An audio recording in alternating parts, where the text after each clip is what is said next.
Hi అందరికీ good afternoon. మీ దగ్గర ఎవరి దగ్గరైనా ఇలా న్యూ 10 రూపీస్ ఉన్నాయా? ఉంటే కరెక్ట్గా చూడండి. 15 పక్కన ఏ ఉంది కదా, అలా ఏ దగ్గర నుంచి జెడ్ వరకు కావాలి నాకు. మీ దగ్గర ఉంటే నేను దానికి తగిన అమౌంట్ని చెల్లించి నేను తీసుకుంటాను. మీ దగ్గర ఉంటే నాకు చెప్పండి, మీకు మంచి అమౌంట్ ఇస్తాను నేను.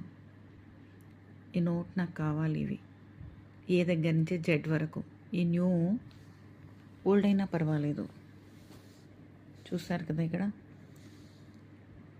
జేఎల్ ఉంది కదా, అలా ఏ దగ్గర నుంచి జెడ్ వరకు అన్ని ఆల్ఫాబెట్స్లో కావాలి.